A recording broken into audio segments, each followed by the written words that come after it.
Hello student. तो चलिए आज हम जो है नया चैप्टर डिस्कस करेंगे फिजिकल केमिस्ट्री का। बहुत इंपॉर्टेंट टॉपिक है। कौन सा? इक्विलिब्रियम। इक्विलिब्रियम में जो है जनरली बेसिकली इक्विलिब्रियम को टू पार्ट्स में डिवाइड किया गया है, एक केमिकल इक्विलिब्रियम, एक आयनिक इक्विलिब्रियम। तो आज के लेक्चर में हम डिस्कस करेंगे, ट्राई करेंगे कि केमिकल इक्विलिब्रियम को कंप्लीट करने की। हाँ, तो चलिए देखते हैं। ये बहुत इंपॉर्टेंट है। केमिकल इक्विलिब्रियम से क्वेश्चन आता है 100%, नीट में भी आता है और बोर्ड और मेंस में भी आता रहता है। हम तो केमिकल इक्विलिब्रियम आज डिस्कस करेंगे। नेक्स्ट क्लास में जो है आयनिक इक्विलिब्रियम डिस्कस करेंगे। तो चलिए देखते हैं। Before starting the equilibrium we have some idea, we have to got some idea about the type of reaction।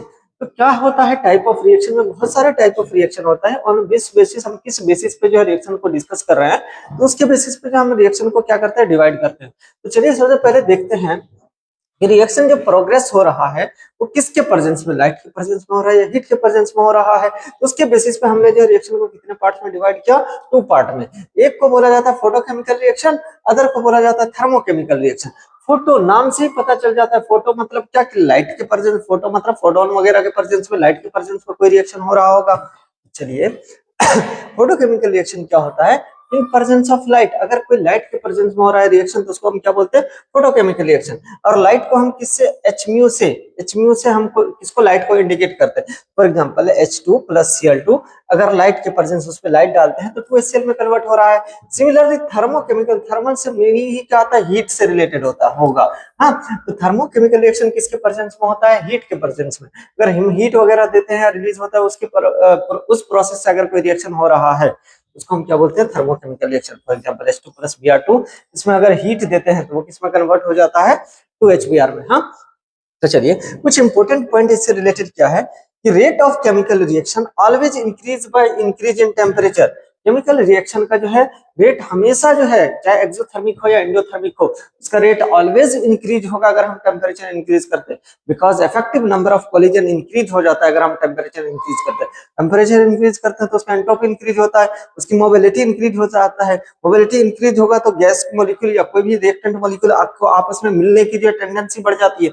आपस में जितना मिलेगा उतना ज्यादा प्रोडक्ट में कन्वर्ट होगा। तो rate of chemical reaction always increase by increase in temperature. हमेशा टेम्परेचर इंक्रीज करने पर रेट ऑफ केमिकल रिएक्शन क्या होगा? इंक्रीज होगा, वेदर इट इज एंडोथर्मिक और exothermic. Because number of effective collision क्या होगा? इंक्रीज होगा। क्या होगा? आपस में रिएक्टेंट मॉलिक्यूल टकराने की प्रोबेबिलिटी ज्यादा हो जाएगी, इसलिए उसमें क्या होगा? कोलिजन इंक्रीज हो जाएगा, इसलिए रेट ऑफ रिएक्शन क्या होगा? Increase. Well, rate of photochemical reaction, photochemical reaction क्योंकि टेम्परेचर पे डिपेंड नहीं करता, इसलिए टेम्परेचर पे डिपेंड नहीं करता, they are not much affected by temperature, इसलिए इस फोटोकेमिकल रिएक्शन टेम्परेचर से ज्यादा इफेक्ट नहीं होता है। लेकिन इंटेंसिटी ऑफ लाइट पे इफेक्ट करता है। Depend on intensity of light, जितना ज्यादा लाइट की इंटेंसिटी होगा उतना ज्यादा क्या होगा? फोटोकेमिकल रिएक्शन होगा। ओके, तो ये हमने देखा क्या कि किस बेसिस पे कोई रिएक्शन हो रहा है, या लाइट के प्रेजेंस में हो रहा है या हीट के प्रेजेंस में हो रहा है। तो चलिए अब जो रिएक्शन हो रहा है तो उसमें कितने टाइप के रिएक्शन, मतलब क्या कि उस रिएक्शन में हीट हमको बाहर से देनी पड़ रही है या वो रिएक्शन होने पे वहां से हीट रिलीज हो रहा है।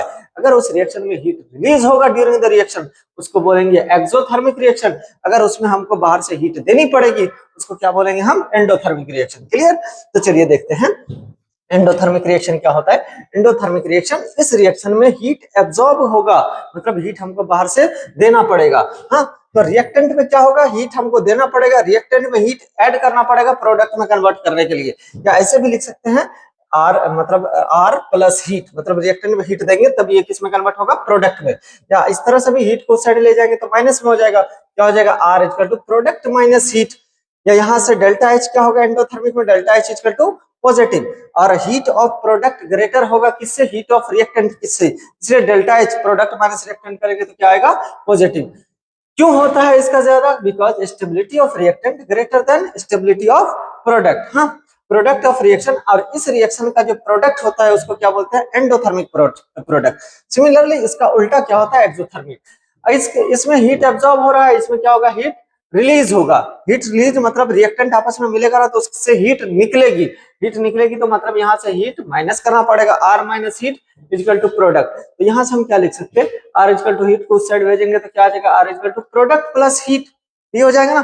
तो चलिए इस केस में क्या होता है हमारा? डेल्टा एच नेगेटिव, और रिएक्टेंट का हीट क्या होता है? ज्यादा होता है प्रोडक्ट से, क्योंकि रिएक्टेंट प्रोडक्ट प्लस हीट आ रहा है ना, इन दोनों को मिलने के बाद रिएक्टेंट का हीट आ रहा है, तो रिएक्टेंट का हीट ज्यादा होगा प्रोडक्ट से। यहाँ पे स्टेबिलिटी प्रोडक्ट की ज्यादा होती है रिएक्टेंट से। ओके, तो प्रोडक्ट ऑफ दिस रिएक्शन, इस रिएक्शन के प्रोडक्ट को हम क्या बोलते हैं? Exothermic product. उस रिएक्शन के प्रोडक्ट को क्या बोलेंगे? Endothermic product. अब कौन कौन सब रिएक्शन जो है एंडोथर्मिक सो होता है? तो चलिए, कोई भी डिसोसिएशन हो रहा है, मतलब एक मॉलिक्यूल डिसोसिएट होकर के दो या दो से ज्यादा मॉलिक्यूल में कन्वर्ट हो रहा है, तो उस टाइप का रिएक्शन कौन सा मैकेनिज्म को फॉलो करेगा? एंडोथर्मिक। क्योंकि किसी को तोड़ना पीटना है तो उसमें क्या करना पड़ेगा? बाहर से एनर्जी देनी पड़ेगी, हीट देनी पड़ेगी। Next is vaporisation. वेपोराइजेशन क्या है कि अगर हमको लिक्विड को सॉलिड में कन्वर्ट करना है, फॉर एग्जांपल वाटर को हमको बॉइल करके वेपर में कन्वर्ट करना है, तो उसमें हीट हमको बाहर से देनी पड़ती है ना। बाहर से हमको ऑब्वियसली गैस वगैरह पे जो है हीट देना पड़ता है, उसके बाद वो जो है वाटर किस में कन्वर्ट होता है? वेपर में। तो इस प्रोसेस में भी, वेपोराइजेशन में भी हमारा क्या होता है? हीट बाहर से देनी पड़ती है, इसलिए ये रिएक्शन कैसा है? एंडोथर्मिक। Next is melting. अगर कोई भी मेल्टिंग हो रहा है, आइस का जो है, आइस जनरली जो है 0 डिग्री सेल्सियस पे मेल्ट होता है, माइनस में क्या होता है? आइस। अगर हम उसका टेम्परेचर बढ़ाते हैं, तो वो किस में कन्वर्ट हो जाता है? लिक्विड में। तो मेल्टिंग ऑफ आइस भी हमारा क्या है? एंडोथर्मिक का एग्जांपल है। Next is bond dissociation energy. Bond dissociation energy भी हमारा क्या आएगा? एंडोथर्मिक। क्योंकि ऑलवेज जब भी हमको बॉन्ड को तोड़ना पड़ेगा, कोई भी बॉन्ड आपस में बना है, उसमें ऑलवेज हमको कोई किसी को भी अगर हमको तोड़ना है, काटना है, पीटना है, तो उसमें एनर्जी देनी पड़ेगी या हीट देना पड़ेगा। उस रिएक्शन को क्या बोलेंगे? Endothermic reaction. Clear? Next exothermic में देखते हैं। एक्सोथर्मिक का एग्जांपल क्या है? एसोसिएशन। मतलब दो मॉलिक्यूल आपस में मिलता है तो उससे क्या होता है? एनर्जी का रिलीज होता है, इसलिए ये किसका एसोसिएशन, किसका एग्जांपल है? एक्सोथर्मिक। Next bond formation. दो एटम जो है अनस्टेबल था, आपस में बॉन्ड फॉर्म कर लिया, तो क्या करेगा? ये एनर्जी रिलीज करेगा। एसिड बेस रिएक्शन, जितना भी न्यूट्रलाइजेशन रिएक्शन होता है, खास करके कौन? स्ट्रॉन्ग एसिड स्ट्रॉन्ग बेस वाला, HCl प्लस NaOH। हाँ, इसमें क्या बनेगा? NaCl plus H2O। तो ये न्यूट्रलाइजेशन रिएक्शन कैसा होता है? Exothermic reaction. And all type of combustion reaction, मतलब ऑक्सीजन की एक्सेस में जब भी कोई रिएक्शन हो रहा है, वो रिएक्शन कैसा होता है? एक्सोथर्मिक। हाँ, तो ये था थोड़ा बहुत डिफरेंस एंडोथर्मिक एक्सोथर्मिक का थ्योरेटिकल। अब ग्राफ से हम इसको कैसे समझेंगे कि कौन सा एंडोथर्मिक है, एक्सोथर्मिक है? फॉर एग्जाम्पल, ये रिएक्टेंट दे रखा है। इनिशियली क्या होता है? रिएक्टेंट। अब प्रोडक्ट की एनर्जी ये है, ये क्या है? एक्टिवेशन एनर्जी, ये रिएक्शन प्रोग्रेस। अब कोई भी रिएक्टेंट है, उसको जो है प्रोडक्ट में कन्वर्ट होने के लिए minimum amount of energy absorb करना पड़ेगा, उसी को हम क्या बोलते हैं? Activation energy. क्या बोलते हैं? Activation energy. अब मान के चलो रिएक्टेंट का ये कुछ ना कुछ H होगा, H इनिशियल या H रिएक्टेंट होगा। अब जो है फाइनल जो है यहाँ पे आकर के क्या बना है? प्रोडक्ट का H ये होगा। अब इसके बीच में कुछ ना कुछ जो है क्या आएगा? Delta H, change in enthalpy. ये चेंज इन एंथैल्पी क्या आएगा? नेगेटिव आएगा या पॉजिटिव? तो देखो, प्रोडक्ट का एंथैल्पी यहाँ पे है, रिएक्टेंट का एंथैल्पी यहाँ पे है, तो कौन बड़ा है? प्रोडक्ट या रिएक्टेंट? प्रोडक्ट का एनर्जी कम है ना, एंथैल्पी कम है, रिएक्टेंट का ज्यादा है। प्रोडक्ट कम, रिएक्टेंट ज्यादा, तो कम माइनस ज्यादा, फाइनल माइनस इनिशियल करेंगे ना, प्रोडक्ट माइनस रिएक्टेंट करेंगे ना, यहाँ पे क्या आएगा? Delta H negative. तो ये किसका एग्जांपल है? एक्सोथर्मिक का। ये ग्राफ किसका है? एक्सोथर्मिक का। हम डायरेक्टली कैसे आइडेंटिफाई करेंगे कि ये ग्राफ एक्सोथर्मिक या एंडोथर्मिक का है? जो भी रिएक्टेंट की एनर्जी है वहां पे एक लाइन ड्रॉ करेंगे। अगर हमारा प्रोडक्ट का ग्राफ इसके ऊपर आ रहा है वो एंडोथर्मिक होगा, अगर नीचे आ रहा है तो वो एक्सोथर्मिक होगा। फॉर एग्जाम्पल, ये रिएक्टेंट है, रिएक्टेंट का ग्राफ आप देखो, इसके ऊपर आ रहा है ना, इस बार प्रोडक्ट यहाँ पे है, रिएक्टेंट यहाँ पे है, ये डेल्टा H कैसा आएगा? इस बार प्रोडक्ट ज्यादा हो गया, क्योंकि ये प्रोडक्ट की एनर्जी है, ये रिएक्टेंट की एनर्जी है। तो रिएक्टेंट की एनर्जी कम है, प्रोडक्ट की ज्यादा है, तो डेल्टा H इस केस में क्या आएगा? पॉजिटिव आएगा। सिंपली हम कैसे देख सकते हैं कि जो रिएक्टेंट की एनर्जी है उससे ऊपर प्रोडक्ट की एनर्जी आया है, तो डेल्टा H हमारा क्या आएगा? पॉजिटिव। तो delta H is positive, reaction कैसा होगा? एंडोथर्मिक। अब मान के चलो एक से ज्यादा पीक है, मान के चलो ये एक पीक है, दूसरा ये पीक है, फाइनली यहाँ पे आकर के प्रोडक्ट बन रहा है। इस केस में देखो, रिएक्टेंट की एनर्जी ये है, प्रोडक्ट की एनर्जी ये है। हाँ, प्रोडक्ट ये है, प्रोडक्ट इस बार भी ज्यादा है, रिएक्टेंट कम है, तो डेल्टा H इस केस में क्या आएगा? Delta H equal to positive. Reaction कैसा हो जाएगा? Reaction equal to endothermic. यहाँ पे भी कैसा आ जाएगा? एंडोथर्मिक। हाँ, यहाँ पे कैसा आ जाएगा? एक्सोथर्मिक। ओके, चलो नेक्स्ट यहाँ पे अगर हम देखते हैं तो रिएक्टेंट की एनर्जी हमारी क्या है? ये वाली एनर्जी है। प्रोडक्ट की एनर्जी ये वाली है। इस बार प्रोडक्ट कम हो गया, रिएक्टेंट ज्यादा, तो डेल्टा H कैसा आएगा? यहाँ पे delta H equal to negative. Clear? चलिए अब देखते हैं नंबर ऑफ पीक किसके बराबर होता है, नंबर ऑफ इंटरमीडिएट। इसमें मान के चलो एक पीक है, इसमें इंटरमीडिएट कितना बनेगा, इसमें एक इंटरमीडिएट बनेगा। ओके, जितना पीक रहेगा उतना इंटरमीडिएट बनेगा। जरूरी नहीं ये इसमें कितना भी पीक हो, एंडोथर्मिक एक्सोथर्मिक निकालने के लिए इनिशियल और फाइनल पॉइंट देखना। इनिशियल और फाइनल बीच में क्या हो रहा है वो नहीं देखना। इनिशियल ये है रिएक्टेंट और फाइनल ये है प्रोडक्ट, बीच में कैसा ऊपर पीक जाए नीचे पीक जाए उससे फर्क नहीं पड़ता। इनिशियल और फाइनल में देखेंगे कि अगर प्रोडक्ट का ग्राफ ऊपर है रिएक्टेंट से तो उस केस में डेल्टा एच कैसा आएगा, पॉजिटिव। अगर प्रोडक्ट का नीचे है रिएक्टेंट से उस केस में कैसा आएगा, एक्सोथर्मिक मतलब नेगेटिव डेल्टा एच। तो चलिए अब देखते हैं कुछ रिएक्शन जिसमें हम पता करते हैं कोई रिएक्शन एक्सोथर्मिक इसमें है या endothermic. A give B plus 50 kilo joule. तो देखो इस केस में हमारा क्या है, रिएक्टेंट का हीट ज्यादा है क्योंकि प्रोडक्ट बी प्लस 50 मिलकर के रिएक्टेंट के बराबर हो रहा है। तो रिएक्टेंट का हीट ज्यादा है प्रोडक्ट से, तो प्रोडक्ट का कम रिएक्टेंट का ज्यादा, तो ये रिएक्शन कैसा आ जाएगा, रिएक्शन इज एक्सोथर्मिक। कैसा आ जाएगा, एक्सोथर्मिक। अब इस केस में देखते हैं कि A equal to B minus 50, मतलब B क्या होगा, A प्लस 50, मतलब B का प्रोडक्ट का एनर्जी जो है, प्रोडक्ट का हीट जो है वो ज्यादा होगा रिएक्टेंट से, तो यहाँ पे डेल्टा H पॉजिटिव आएगा और ये रिएक्शन कैसा हो जाएगा, रिएक्शन इक्वल टू एंडोथर्मिक। ये कैसा आ जाएगा, रिएक्शन एंडोथर्मिक। नेक्स्ट देखेंगे X कोई जो है Y में कन्वर्ट हो रहा है, यहाँ पे डेल्टा H क्या दे रखा है, delta H is minus 20 kilo joule, minus delta H negative, मतलब कैसा आ जाएगा, एक्सोथर्मिक। नेक्स्ट देखो NaOH plus HCl, NaOH plus HCl NaCl plus H2O में कन्वर्ट हो रहा है, कौन सा रिएक्शन है, न्यूट्रलाइजेशन रिएक्शन। न्यूट्रलाइजेशन रिएक्शन कैसा होता है, एक्सोथर्मिक। नेक्स्ट देखते हैं H2 हाफ O2 के प्रेजेंस में रिएक्शन कर रहा है, हाइड्रोजन हाफ O2 के प्रेजेंस में H2O बना रहा है। अगर हाफ H2O के प्रेजेंस में H2O मतलब क्या, ऑक्सीजन के प्रेजेंस में रिएक्शन हो रहा है, कौन सा रिएक्शन होगा, कंबशन। कंबशन रिएक्शन कैसा होता है, एक्सोथर्मिक। Clear, exothermic. नेक्स्ट देखते हैं हमारा होमोजेनियस और हेटेरोजेनियस रिएक्शन क्या होता है। तो होमोजेनियस बेसिकली अगर रिएक्टेंट और प्रोडक्ट का फेज सेम है तो उसको हम क्या बोलते हैं, होमोजेनियस। और हेटेरोजेनियस में अगर रिएक्टेंट और प्रोडक्ट का फेज डिफरेंट है तो उसको क्या बोलते हैं, हेटेरोजेनियस। व्हेन, कैसे डिफाइन करेंगे, when reactant and product are in same phase, same phase known as homogeneous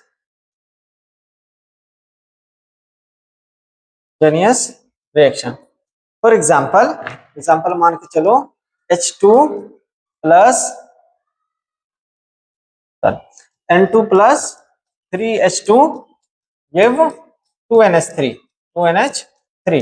यहाँ पे क्या है, नाइट्रोजन भी किस फॉर्म में, गैस में, हाइड्रोजन भी गैस में और अमोनिया भी गैस में। अगर सारा रिएक्टेंट भी क्या है, गैसियस फेज में, और रिएक्टेंट गैसियस फेज में और प्रोडक्ट भी गैसियस फेज में, तो इस टाइप के रिएक्शन को हम क्या बोलेंगे, होमोजेनियस रिएक्शन, होमोजेनियस मिक्सचर। क्योंकि अगर सेम फेज में पाया जाता है, अगर लिक्विड में है तो सारे लिक्विड में पाए जाते, उसको भी हम क्या बोलते हैं, होमोजेनियस। अगर सॉलिड में तो सारे सॉलिड में होता तो उसको भी क्या बोलते हैं, homogeneous.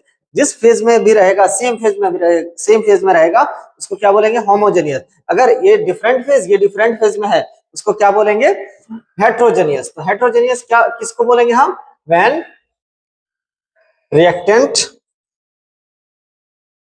And product are in different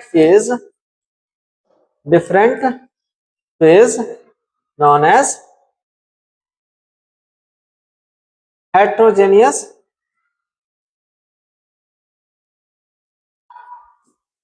reaction. For example calcium carbonate है, क्या है, कैल्शियम कार्बोनेट CaCO3, ये टूटता है किसमें, कैल्शियम ऑक्साइड प्लस में CO2 में। हाँ, तो ये देखो कैल्शियम कार्बोनेट सॉलिड फॉर्म में होता है, क्विकलाइम मतलब CaO भी किसमें होता है, सॉलिड फॉर्म में, कैल्शियम ऑक्साइड, एंड CO2 किसमें होता है, गैसियस फॉर्म में। तो चलो इसका फेज और इसका फेज सेम है क्या, नहीं, ये सॉलिड है ये गैस है, तो ये कैसा आ जाएगा, हेट्रोजेनियस रिएक्शन। इसको क्या बोलेंगे, हेट्रोजेनियस रिएक्शन। और इसको क्या बोलेंगे, होमोजेनियस। क्या बोलेंगे, होमोजेनियस रिएक्शन। क्यों होमोजेनियस, क्योंकि सारे का फेज सेम है। हेट्रोजेनियस क्योंकि डिफरेंट फेज में प्रेजेंट है। ओके, चलो नेक्स्ट अगर देखते हैं हम इक्विलिब्रियम। इक्विलिब्रियम होता क्या है? When rate of forward and backward reaction is equal, rate equal होगा, concentration of reactant and product equal may or may not be equal। तो लेकिन कंडीशन क्या है कि रेट ऑलवेज इक्वल होगा, फॉरवर्ड का भी एंड बैकवर्ड का भी। उस टाइप के हम रिएक्शन को क्या बोलेंगे? इक्विलिब्रियम में है। अगर कोई भी रिएक्शन में rate of forward reaction equal हो जाता है रेट ऑफ बैकवर्ड रिएक्शन के, ज्यादा रिवर्सिबल रिएक्शन में, तो उस केस को हम क्या बोलते हैं? इक्विलिब्रियम। अब इक्विलिब्रियम दो टाइप का होता है, one is physical equilibrium, other is chemical equilibrium. Physical equilibrium किसे कहते हैं? अगर कोई भी पार्टिकल रिएक्टेंट का जो है कॉन्स्टिट्यूएंट पार्टिकल या उसका बोल सकते हैं केमिकल फॉर्मूला चेंज नहीं होता है, बस फिजिकल स्टेट चेंज हो जाता है। फॉर एग्जांपल सॉलिड से लिक्विड, मान के चलो आइस जो है सॉलिड फॉर्म में भी H2O में रहता है, सॉलिड फॉर्म में भी आइस फॉर्म में भी वाटर किस में रहता है? H2O के फॉर्म में। लिक्विड फॉर्म में भी किस में फॉर्म में रहता है? H2O के फॉर्म में। मतलब इसका केमिकल फॉर्मूला कोई चेंज नहीं होता, ओनली फिजिकल स्टेट, पहले सॉलिड था अब लिक्विड हो गया है। तो फिजिकल फॉर्म में, फिजिकल इक्विलिब्रियम में क्या होगा? ओनली एंड ओनली इसका जो है स्टेट चेंज होगा, केमिकल फॉर्मूला चेंज नहीं होगा। लेकिन केमिकल इक्विलिब्रियम में क्या होगा कि इसका केमिकल फॉर्मूला भी चेंज होगा। तो चलिए पहले हम देखते हैं फिजिकल इक्विलिब्रियम को। तो फिजिकल इक्विलिब्रियम पहला आता है solid and liquid equilibrium. Solid and liquid equilibrium कब आता है? एट मेल्टिंग पॉइंट पे। मान के चलो अगर वाटर का देखते हैं तो 0 डिग्री सेल्सियस पे क्या होता है, जितना अगर 0 डिग्री सेल्सियस मेल्टिंग पॉइंट लेते हैं, जितना सॉलिड जो है कन्वर्ट होता है लिक्विड में, उतना ही लिक्विड कन्वर्ट होता है किसमें? सॉलिड में। तो उस टाइप के जो का जो इक्विलिब्रियम जनरेट होता है उसको क्या बोलते हैं? Solid liquid equilibrium. हाँ, और इसको जो है सॉलिड से लिक्विड कन्वर्ट होता है तो उसको क्या बोलते हैं? फ्यूजन। और लिक्विड से सॉलिड कन्वर्ट होता है तो उसको क्या बोलते हैं? फ्रीजिंग। नेक्स्ट देखते हैं liquid vapour equilibrium. Liquid vapour equilibrium में क्या होता है? जब लिक्विड से वेपर कन्वर्ट होगा तो उस प्रोसेस को क्या बोलते हैं? वेपराइजेशन। और वेपर से लिक्विड में कंडेंसेशन। और इसके बीच में जब इक्विलिब्रियम जनरली कहां पे एग्जिस्ट करता है? ये इक्विलिब्रियम बॉइलिंग पॉइंट पे। ये इक्विलिब्रियम कहां पे एग्जिस्ट करता है? मेल्टिंग पॉइंट पे। क्लियर? तो अगर यहाँ पे इक्विलिब्रियम एग्जिस्ट करता है तो इसको क्या बोलेंगे? Liquid vapour equilibrium. Okay, next solid vapour क्या होता है? अगर सॉलिड कोई डायरेक्टली कन्वर्ट हो रहा है वेपर में, जैसे नेफ्थलीन, आयोडीन, ये सब डायरेक्टली वेपर में कन्वर्ट हो रहा है और वेपर भी सॉलिड फॉर्म में कन्वर्ट हो रहा है, तो उस टाइप के इक्विलिब्रियम को हम क्या बोलेंगे? Solid vapour equilibrium. अब सॉलिड से अगर वेपर में कन्वर्ट हो रहा है तो उस प्रोसेस को क्या बोलते हैं? सब्लिमेशन। और वेपर से सॉलिड में कन्वर्ट हो रहा है तो उसको हम क्या बोलते हैं? सॉलिडिफिकेशन। क्लियर? नेक्स्ट देखते हैं सॉलिड सॉल्यूशन इक्विलिब्रियम क्या होता है कि सॉलिड अगर लिक्विड में मिल रहा है, for example salt in water या शुगर इन वाटर, उसको हम मिक्स कर रहे हैं, जनरली ये इक्विलिब्रियम कहां पे एग्जिस्ट करता है? सैचुरेटेड सॉल्यूशन में। कहां पे? सैचुरेटेड सॉल्यूशन में। अब क्या होता है saturated solution? When no more solute can be added into a solvent are known as saturated solution. For example एक गिलास ऑफ वाटर है, यहां तक हमने वाटर भरा, तो इसमें क्या किया हमने? NaCl, sodium chloride NaCl add करना स्टार्ट किया। हाँ, तो इसमें जो है धीरे धीरे हम 1 चम्मच 2 चम्मच 3 चम्मच इस तरह से ऐड करते गए इसमें क्या? NaCl। अब एक पॉइंट पे क्या होता है, आफ्टर अ सर्टेन पॉइंट ये इक्विलिब्रियम एग्जिस्ट कर जाता है, मतलब NaCl फर्दर जो है वाटर के अंदर डिसॉल्व नहीं होता है। तो जिस पॉइंट के बाद NaCl इसमें डिसॉल्व होना बंद कर दे वाटर में, उसी सॉल्यूशन को क्या बोलते हैं? Saturated solution. अब सैचुरेटेड सॉल्यूशन में क्या होता है कि मान लो यहाँ पे Na+ और Cl- के फॉर्म में आ गया, सारे के सारा जो है डिसॉल्व हो गया, अब सैचुरेटेड सॉल्यूशन हो गया। अब इसके बाद एक्स्ट्रा अमाउंट ऑफ अगर हम NaCl ऐड करते हैं, NaCl आकर के यहाँ पे जो है पीपीटी साल्ट के फॉर्म में नीचे बैठ जाता है, कुछ इसमें डिसॉल्व होता है, फिर बैठता जाता है, डिसॉल्व होता जाता है, कुछ डिसॉल्व होगा Na+Cl- के फॉर्म में, फिर NaCl के फॉर्म में जाकर के बैठ जाता है। तो इस टाइप का इक्विलिब्रियम जो जनरेट होता है उसको क्या बोलते हैं? Solid liquid equilibrium. Next is gas liquid equilibrium. Gas liquid equilibrium का बेस्ट एग्जांपल क्या है? कोल्ड ड्रिंक वगैरह। हम फॉर एग्जांपल कोल्ड ड्रिंक में हम जो है ज्यादातर जो है कोल्ड ड्रिंक में क्या ऐड किया जाता है? CO2। CO2 गैस लिक्विड में किसमें? H2O में ऐड करते हैं। और इससे जो एक एसिड जनरली जो है कोल्ड ड्रिंक में कौन सा एसिड पाया जाता है? H2CO3। H2CO3 कौन सा एसिड इसको बोला जाता है? Carbonic acid. Carbonic acid. जब हाई प्रेशर लगाते हैं CO2 पे, गैस पे हाई प्रेशर लगाते हैं तो ये H2O से रिएक्ट करके H2O के साथ मिलकर के क्या बना लेता है? H2CO3। हाँ, और इसी को कार्बोनिक एसिड, मतलब CO2 डिसॉल्व हो जाता है किसमें? लिक्विड में। तो गैस लिक्विड का ये एग्जांपल हो जाता है। हाँ, गैस लिक्विड का एग्जांपल। हाँ, नेक्स्ट अगर हम देखते हैं कि एक्टिव मास क्या होता है। हाँ, केमिकल इक्विलिब्रियम पढ़ने के पहले ये सब था हमारा फिजिकल इक्विलिब्रियम। केमिकल इक्विलिब्रियम पढ़ने के पहले कुछ टर्म्स जो हम डिफाइन कर लेते हैं, जैसे एक्टिव मास। क्या होता है active mass? Molarity into coefficient of activity. क्या होता है कोफिशिएंट ऑफ एक्टिविटी? या कोफिशिएंट कोई भी रिएक्शन के आगे में जो लिखा रहता है उसी को बोलते हैं हम क्या? Coefficient of activity. तो molarity into coefficient of activity generally denote करते हैं कोफिशिएंट ऑफ एक्टिविटी को किससे? गामा से। जनरली ज्यादातर केस में क्या होता है? कोफिशिएंट ऑफ एक्टिविटी 1 होता है, लेकिन किसी किसी में अलग अलग हो सकता है। हाँ, वो डिपेंड करता है।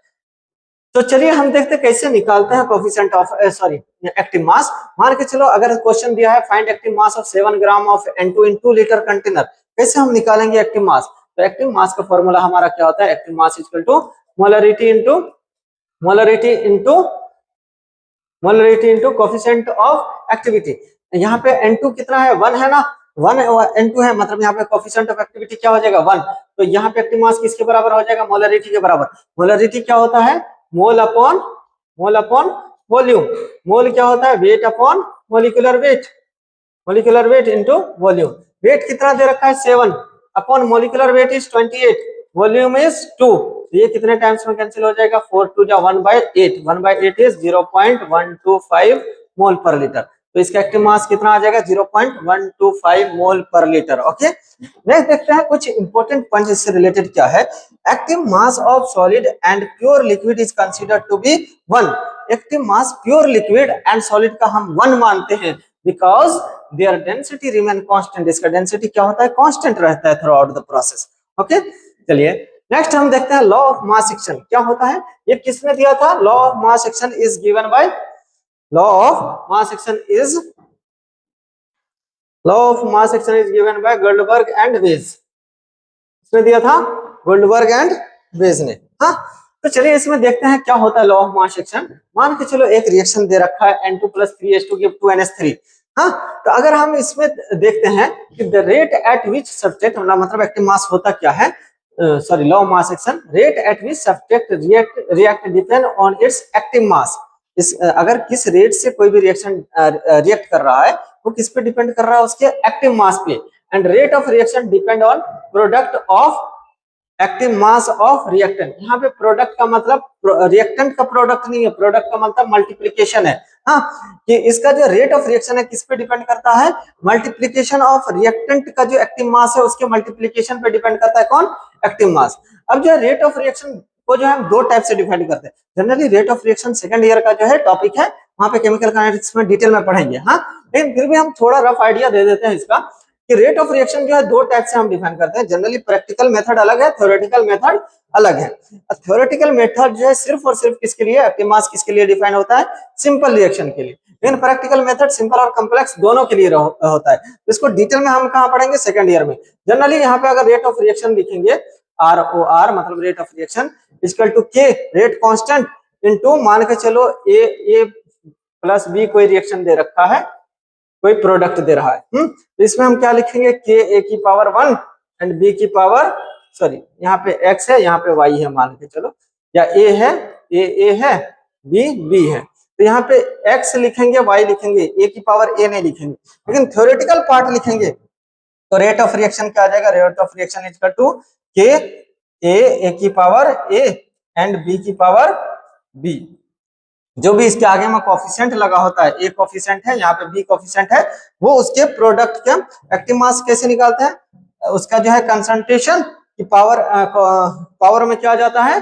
कोफिशिएंट, एंड इसका कंसंट्रेशन की पावर में कोफिशिएंट आ जाता है, और इन दोनों के मल्टीप्लिकेशन को ही क्या बोलते हैं? Rate of reaction. ये जनरली सिंपल रिएक्शन के लिए डिफाइंड होता है, कॉम्प्लेक्स के लिए नहीं। हाँ, तो चलिए अब हम देखते हैं mass action. Law of mass action क्या होता है? तो मान लो हमारा कोई रिएक्शन दे रखा है क्या? A प्लस B ये हमारा प्रोडक्ट दे रहा है इक्विलिब्रियम पे क्या? C प्लस B ये हमारा कोई रिएक्शन दे रखा है। तो इसका चलिए हम जो है मास एक्शन कैसे निकालेंगे? लॉ ऑफ मास एक्शन लगाते हैं, हम क्या लिखेंगे? Rate of forward reaction RF मतलब फॉरवर्ड रिएक्शन। फॉरवर्ड रिएक्शन में देखेंगे ये रिएक्टेंट हो जाएगा, वो प्रोडक्ट हो जाएगा। तो यहां से हम रेट ऑफ फॉरवर्ड रिएक्शन हम कैसे निकालेंगे? के ऑफ फॉरवर्ड मतलब rate constant of forward reaction into A की पावर ए एंड बी की पावर बी, ये लिखेंगे ना रेट ऑफ फॉरवर्ड। अब देखो ये इक्विलिब्रियम है, इक्विलिब्रियम में जितना ये इसमें कन्वर्ट हो रहा होगा उतना ही ये इसमें कन्वर्ट हो रहा होगा, यस कन्वर्ट हो रहा होगा। तो चलिए अब जो है बैकवर्ड में जो है ये रिएक्टेंट हो जाएगा वो प्रोडक्ट, तो आर बी हम यहाँ से क्या लिख सकते हैं, यहाँ से हम आर बी इक्वल टू क्या लिख सकते हैं, रेट ऑफ बैकवर्ड रिएक्शन। इस बैकवर्ड में जो है ये रिएक्टेंट बन जाएगा और एक्टिव मास रिएक्टेंट का ही हम लेते हैं, तो ये क्या हो जाएगा सी की power C multiplied by D की पावर डी। क्लियर, इसको हम इक्वेशन फर्स्ट मान लेते हैं, इसको हम इक्वेशन सेकंड मान लेते हैं। क्लियर, तो अब जो है हम इक्वेशन फर्स्ट अपॉन सेकंड करते हैं, फर्स्ट अपॉन सेकंड करते हैं ना। चलो फर्स्ट अपॉन सेकंड नहीं, देखो rate of forward and rate of backward equilibrium पे क्या होता है, सेम होता है। R F rate of forward is equal to rate of backward, equilibrium पे क्या होता है, दोनों का रेट सेम होगा। तो इसलिए हम लिख सकते हैं के एफ इंटू ए की पावर ए इंटू बी की power B is equal to, यहाँ पे के बी आ जाएगा, हाँ ये के एफ है ये के बी है, हाँ तो यहाँ पे के बी सी की पावर सी इंटू डी की पावर डी, ये लिख सकते हैं। अब यहां से हम क्या लिख सकते हैं, देखो इस के बी को उधर ले जाएंगे डिवाइड में हो जाएगा, ये इसके मल्टीप्लाई में हो वो उधर ले जाएंगे डिवाइड में हो जाएगा, तो यहां से हम क्या लिख सकते हैं, के एफ अपॉन के बी इज इक्वल टू सी की पावर सी इंटू डी की पावर डी अपॉन में ए की पावर ए इंटू बी की पावर बी, ये लिख सकते हैं। अब देखो के एफ अपॉन के बी को ही हम क्या बोलते हैं, के सी, क्या बोलते हैं, इक्विलिब्रियम कांस्टेंट। इक्विलिब्रियम कांस्टेंट का वैल्यू हमारा आ गया, क्या आता है, प्रोडक्ट का एक्टिव मास अपॉन रिएक्टेंट का एक्टिव मास, क्या आता है, केसी। केसी का वैल्यू पता चल गया। तो चलिए अगर हमको जो है केसी हमको निकालना आ गया, तो क्या केसी का हमको अगर वैल्यू अलग अलग दे दिया तो वहां से क्वेश्चन हम कैसे फाइंड कर सकते हैं। तो देखो किस टाइप का क्वेश्चन यहाँ से आता, अगर मान के चलो इफ केसी की वैल्यू दे रखा है 1.4, तो यहाँ से हमसे क्वेश्चन पूछा है कि कौन सा ऑप्शन सही है, के एफ ग्रेटर देन के बी या के एफ इक्वल टू के बी या के एफ लेस देन के बी। तो देखो हमारा केसी का वैल्यू क्या होता है, केसी इक्वल टू के एफ अपॉन के बी, ये होता है ना फॉरवर्ड का रेट कांस्टेंट अपॉन बैकवर्ड का, इसका वैल्यू कितना दे रखा है 1.4, तो यहाँ से हम क्या लिख सकते हैं, के एफ इक्वल टू 1.4 टाइम्स के बी, ये लिख सकते हैं ना। मतलब के एफ मतलब कि फॉरवर्ड रिएक्शन का जो रेट कांस्टेंट है वो 1.4 टाइम्स ज्यादा है किससे, बैकवर्ड का, मतलब के एफ जो है बड़ा है के बी से। क्लियर, इस टाइप का रिएक्शन कर लोगे ना। नेक्स्ट अगर ये जो है इसमें इस टाइप का क्वेश्चन आता है कि if forward reaction is 3 time faster than backward reaction then KC equal to क्या होगा। तो अभी हमने पढ़ा केसी इक्वल टू क्या होता है, केसी इक्वल टू के एफ अपॉन के बी, नहीं होता ना। अब हमसे क्वेश्चन में क्या बोला है कि फॉरवर्ड जो 3 टाइम है बैकवर्ड के, मतलब कि केएफ के जगह पे हम 3 केबी लिख सकते हैं अपॉन में केबी, यहाँ से केबी से केबी कैंसिल आ जाएगा, तो केबी का वैल्यू कितना आ जाएगा 3, आंसर क्या आ जाएगा 3।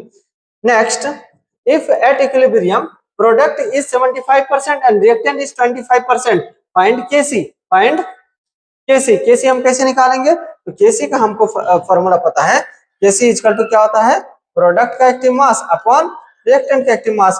प्रोडक्ट कितना है 75%, मतलब 75 अपॉन 100 कर सकते हैं, अपॉन रिएक्टेंट कितना है 25%, मतलब 25 अपॉन 100 कर सकते हैं। 100 से 100 कैंसिल, कितना आ जाएगा 75 अपॉन 25, कितना आ जाएगा 3, answer will be 3। Clear, okay. Next अगर हम देखते हैं very very important point, at equilibrium rate of forward and backward reaction must be equal. तो इक्विलिब्रियम पे क्या होता है, फॉरवर्ड एंड बैकवर्ड रिएक्शन का जो है रेट ऑलवेज इक्वल होगा, कंसंट्रेशन में और may not be equal. Concentration of reactant and product may और may not be equal but rate of reaction will always be equal. तो चलिए हम इसको समझते हैं ग्राफ से कि क्या होगा। मान के चलो ये हमारा दे रखा है, ये दे रखा है हमारा कोई ग्राफ, और इसमें दे रखा है ये रिएक्टेंट, मतलब रेट दे रखा है, ये टाइम दे रखा है, हाँ टाइम दे रखा है। अब मान के चलो t इक्वल टू 0 पे सारा का सारा रिएक्टेंट होगा, प्रोडक्ट कुछ भी नहीं होगा, तो टाइम के साथ साथ क्या होगा, रिएक्टेंट क्या होगा, खत्म होता जाएगा। और टाइम इक्वल टू जीरो पे प्रोडक्ट जीरो होगा, और टाइम के साथ साथ क्या होगा, प्रोडक्ट बढ़ता जाएगा, एक टाइम पे आकर के मान के चलो ये दोनों इक्वल हो गया। तो इस केस में क्या है, मान के चलो जहां पे ये दोनों जो है कांस्टेंट हुआ, उस वाले पॉइंट को हम क्या बोलते हैं, इक्विलिब्रियम पॉइंट। यहाँ इसको क्या बोलते हैं, इक्विलिब्रियम। हाँ, अब इक्विलिब्रियम पे देखो, rate of reactant product same है, लेकिन जरूरी नहीं है सेम हो, क्या होना चाहिए, कांस्टेंट होना चाहिए। फॉर एग्जांपल ये भी इक्विलिब्रियम का ग्राफ है, मान के चलो रेट ऑफ रिएक्टेंट क्या हो रहा है, टाइम के साथ साथ क्या हो रहा है, कम हो रहा है, एंड प्रोडक्ट का टाइम के साथ साथ क्या हो रहा है, बढ़ रहा है।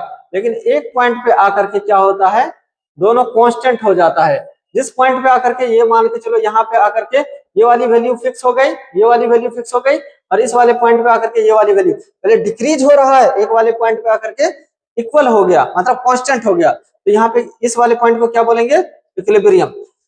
तो इक्विलिब्रियम हम किस पॉइंट को बोलेंगे, जिस पॉइंट पे rate of forward and rate of backward constant हो जाए। जरूरी नहीं है इक्वल, इस केस में इक्वल है तो हो सकता है इक्वल भी हो, ना भी हो तब भी चलेगा, ये भी इक्विलिब्रियम का है। नेक्स्ट अगर हम देखेंगे, ये हमारा रिएक्टेंट का है, जरूरी नहीं है कि रिएक्टेंट कम हो, ये प्रोडक्ट का है। अब देखो इस पॉइंट पे दोनों आकर के इक्वल हो गया, तो इस वाले पॉइंट को हम क्या बोल देंगे, इक्विलिब्रियम। यहाँ पे आकर के क्या हो गया, रिएक्टेंट कांस्टेंट हो गया, यहाँ पे आकर के प्रोडक्ट कांस्टेंट हो गया। क्लियर, इस वाले पॉइंट को हम क्या बोलेंगे, इक्विलिब्रियम।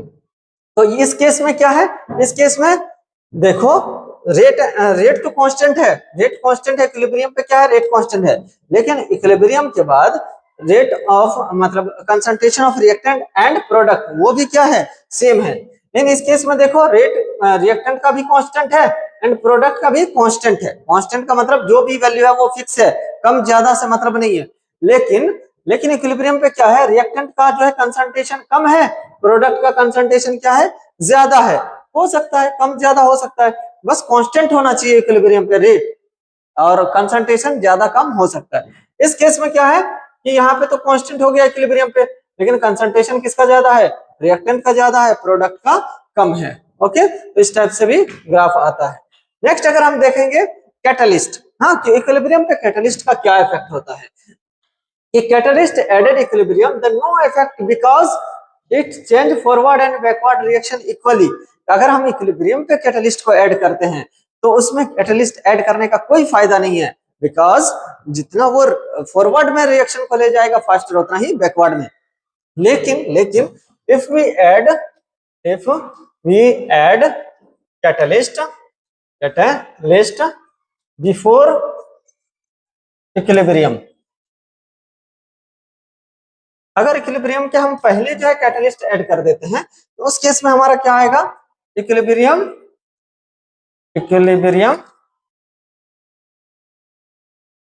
Reached shortly. हाँ, इक्विलिब्रियम हमारा कैसे रीच होता है, शॉर्टली। मान के चलो ये हमारा कोई भी जो है रिएक्शन का ग्राफ दे रखा है, ये ROR मतलब रेट ऑफ रिएक्शन, ये टाइम दे रखा है। मान के चलो यहाँ इस वाले पॉइंट पे आकर के क्या हो रहा है, इक्विलिब्रियम गेन हो रहा है, यहाँ पे आकर के इक्विलिब्रियम आ रहा है, इक्विलिब्रियम। अब इसके बाद हम कहीं पे भी कैटलिस्ट ऐड कर रहे हैं उसका कोई इफेक्ट नहीं पड़ेगा, क्योंकि जितना ये इसमें कन्वर्ट होगा उतना ही ये इसमें कन्वर्ट होगा। लेकिन हम बिफोर इक्विलिब्रियम रीच किए हुए जो अगर ऐड करते हैं कैटलिस्ट को, मान के चलो ये हमारा रिएक्टेंट का ग्राफ ये है और प्रोडक्ट का ग्राफ, अभी मान के चलो ये दोनों यहाँ पे आकर के इक्विलिब्रियम गेन कर रहा है, यहाँ पे आकर के इक्विलिब्रियम आ रहा है। तो लेकिन अगर हम कैटलिस्ट ऐड कर देंगे बिफोर, मतलब जैसे ही रिएक्टेंट ऐड करेंगे तो उस केस में हमारा इक्विलिब्रियम जो है यहाँ पे नहीं रीच करके, इक्विलिब्रियम कहाँ पे आकर के होता है, यहाँ पे आकर के इक्विलिब्रियम गेन हो जाएगा। यहीं पे आकर के जो ये रिएक्शन फास्टली इक्विलिब्रियम गेन कर लेगा, इक्विलिब्रियम यहाँ पे आकर के गेन कर लेगा। ये कब है, जब हम कैटलिस्ट ऐड करेंगे। कैटलिस्ट भी दो टाइप का होता है, एक पॉजिटिव कैटलिस्ट, पॉजिटिव कैटलिस्ट क्या करेगा, शॉर्टली इक्विलिब्रियम रीच करवाएगा। लेकिन जनरली अगर कैटलिस्ट बोला है तो पॉजिटिव ही मान के चलना है, जब तक आइडेंटिफाई नहीं करे वो नेगेटिव। नेगेटिव कैटलिस्ट क्या करेगा, ये रिएक्शन को और बाद में जाकर के इक्विलिब्रियम गेन करवाएगा। हाँ, ये बाद में जाकर के इक्विलिब्रियम गेन करवाएगा, यहाँ पे इक्विलिब्रियम कहीं पे गेन होगा। ये किसके लिए है, नेगेटिव कैटलिस्ट के लिए, कैटलिस्ट। और ये किसके लिए है, positive catalyst. Positive catalyst shortly gain करता है। ओके, तो ये एट इक्विलिब्रियम, इक्विलिब्रियम पे क्या होता है हमारा, फिजिकल प्रॉपर्टीज। इक्विलिब्रियम पे physical properties like pressure, temperature, volume, mole and concentration density, colour remain constant. ये सारी की सारी चीजें क्या रहती है, इक्विलिब्रियम पे कांस्टेंट रहती है। प्रेशर जो भी रहेगा वो रहेगा, टेम्परेचर जो भी रहेगा वो कांस्टेंट रहेगा, वॉल्यूम भी कांस्टेंट रहेगा, मोल कंसंट्रेशन, ये सारी की सारी चीजें क्या रहेगी, कांस्टेंट रहेगी। हाँ, colour also remain constant. Both physical and chemical dynamic in nature. इसमें क्या होता है, इक्विलिब्रियम पे ऐसा लगता है कि रिएक्शन रुक गया है पर रुकता नहीं है। मान के चलो ए और बी के बीच में जो है इक्विलिब्रियम आ गया, ए और बी के बीच में, तो ए बी में भी कन्वर्ट हो रहा है, बी उतना ही ए में कन्वर्ट हो रहा है। तो ऐसा लगता है कि रुका हुआ है, रुका नहीं रहता। जितना ए बी में कन्वर्ट होता है उतना ही बी ए में कन्वर्ट होता है। रिएक्शन चलता रहता है, डायनेमिक इन नेचर होता है, स्टैटिक नहीं होता है। तो ऐसा लगता है कि स्टैटिक, क्योंकि जितना ये इसमें कन्वर्ट हो रहा है उतना ही बी ए में कन्वर्ट हो रहा है, ए जितना बी में कन्वर्ट हो रहा है। ओके, तो both physical and chemical are dynamic in nature. Equilibrium पे क्या होता है, दोनों डायनेमिक, मतलब क्या कि वो चलता रहता है, रुका नहीं रहता। हाँ, equilibrium constant of reaction depend on temperature and not pressure, volume, initial mole of reactant and catalyst. Only and only equilibrium constant किस पे डिपेंड करता है, टेम्परेचर पे, उसके अलावा किसी भी चीज पे डिपेंड नहीं करता है, whether it is pressure, volume, temperature और इनिशियल कंसंट्रेशन, इन सब पे डिपेंड नहीं करता। हाँ, catalyst does not affect, catalyst जो है इक्विलिब्रियम को कुछ इफेक्ट नहीं करता। और किस किस को कैटलिस्ट इफेक्ट नहीं करता, डेल्टा एच को इफेक्ट नहीं करता, डेल्टा जी को इफेक्ट नहीं करता, किसी को कैटलिस्ट इन सब चीजों को इफेक्ट नहीं करता। हाँ, delta H only depend on temperature. अगर एंडोथर्मिक होगा तो टेम्परेचर फेवरेबल होगा, एक्सोथर्मिक होगा तो टेम्परेचर फेवरेबल नहीं होगा। इन दोनों केस में रेट इंक्रीज होगा, एक्सोथर्मिक और एंडोथर्मिक बोथ केस में। हाँ, तो चलिए अब हम देखते हैं at given temperature KC depend on, किस किस चीजों पे जो है केसी डिपेंड करता है एक पार्टिकुलर टेम्परेचर पे। हाँ, तो चलिए सबसे पहले देखते हैं मोड ऑफ रिप्रेजेंटेशन, मतलब क्या, इक्विलिब्रियम को हम जो है रिएक्शन को किस तरह से रिप्रेजेंट कर रहे हैं उस पर डिपेंड करेगा। For example if equilibrium is reverse, अगर किसी भी इक्विलिब्रियम को रिवर्स करते हैं, मतलब फॉरवर्ड को बैकवर्ड, बैकवर्ड को फॉरवर्ड कर देते हैं, देन उसका केसी क्या होता है, इक्विलिब्रियम कांस्टेंट इन्वर्स हो जाता है, मतलब 1 में चला जाता है। Okay, if equilibrium is multiplied then multiplied by N, N कोई नंबर है उनसे हम इक्विलिब्रियम को जो है किसी भी इक्विलिब्रियम रिएक्शन को मल्टीप्लाई कर रहे हैं, तो उस केस में हमारा न्यू केसी जो आएगा, न्यू केसी वो क्या हो जाएगा, ओल्ड केसी की पावर एन, जिससे हम मल्टीप्लाई कर देंगे उसकी पावर में चला जाता है वो। क्लियर? इफ टू और मोर इक्विलिब्रियम आर एडेड, अगर दो या दो से ज्यादा इक्विलिब्रियम हम क्या कर रहे हैं, ऐड कर रहे हैं, तो उस केस में क्या आएगा, then there KC will multiplied, उसका केसी क्या हो जाता है, मल्टीप्लाइड। फॉर एग्जांपल देखो फर्स्ट का क्या मीनिंग है, फर्स्ट स्टेटमेंट का, कि अगर ए से बी कोई रिएक्शन दे रहा है, उसका केसी हमने मान लिया क्या, एक्स है, उसका केसी क्या दे रखा है, एक्स है। अब क्या करते हैं हम, रिएक्शन को क्या करते हैं, रिवर्स कर देते हैं। When equilibrium is reversed, reverse करने मतलब बी से ए जा रहा है, इक्विलिब्रियम रिवर्स हो गया, अब हमारा नया केसी जो आएगा वो क्या होगा, इनवर्स हो जाएगा 1/x। अगर ओल्ड केसी x था तो नया केसी क्या आ जाएगा, 1/x, अगर इक्विलिब्रियम को रिवर्स करते हैं। हाँ, अब जो है अगर हम सेकंड देखते हैं, सेकंड केस में क्या हुआ है, सेकंड केस में if equilibrium is multiplied by n, किसी यहाँ पे n की वैल्यू क्या है 2, 2 से हम जो है इस इक्विलिब्रियम को मल्टीप्लाई कर दिया, 2 से मल्टीप्लाई कर दिया इस पूरे को, तो नया केसी जो आएगा इस केसी की पावर में चला जाएगा, जो भी n से जिस नंबर से मल्टीप्लाई किया, 2 से मल्टीप्लाई किया है, तो यहाँ नया केसी जो आएगा ओल्ड केसी की पावर 2 हो जाएगा, जिस नंबर से मल्टीप्लाई करेंगे उसका पावर हो जाएगा। क्लियर? अब यहाँ पे मान के चलो हाफ से मल्टीप्लाई किए, हाफ से मल्टीप्लाई किए इस वाले इक्वेशन में, तो यहाँ पे ओल्ड केसी की पावर हाफ हो जाएगा। क्लियर? अगर हम दो रिएक्शन को ऐड करते हैं तो मल्टीप्लाई हो जाता है। फॉर एग्जांपल देखो a plus A give B है, इसका जो है a गिव बी, इसका केसी दे रखा है क्या, केसी इक्वल टू एक्स, और नया जो है b गिव सी है, इसका जो है केसी डैश दे रखा है y। अब हमसे पूछा है कि a गिव सी, a अगर कोई c दे रखा है, इसका केसी न्यू क्या हो जाएगा, तो देखो इसको हम इक्वेशन फर्स्ट मानेंगे, इसको इक्वेशन हम सेकंड मानेंगे, इन दोनों को ऐड कर देंगे तो हम हमारा क्या ये आ जाएगा, क्योंकि रिएक्टेंट में क्या आ जाएगा, a plus B give b plus C, b से b कैंसिल हो जाएगा, a गिव सी ही आ जाएगा, ये रिएक्शन आ जाएगा, मतलब इन दोनों को ऐड करेंगे तो ये वाला आएगा। अगर हम दो रिएक्शन को ऐड करते हैं तो उसका केसी क्या होता है, मल्टीप्लाई हो जाता है, तो ये क्या आ जाएगा, x इंटू वाई, तो केसी न्यू इसका क्या आ जाएगा, KC is equal to X multiplied by Y, X multiplied by Y, ये हमारा नया केसी आ जाएगा। अगर दो रिएक्शन को ऐड कर रहे हैं तो केसी क्या हो जाएगा, मल्टीप्लाइड हो जाएगा। ओके, चलिए next relation between KC and KP देखते हैं।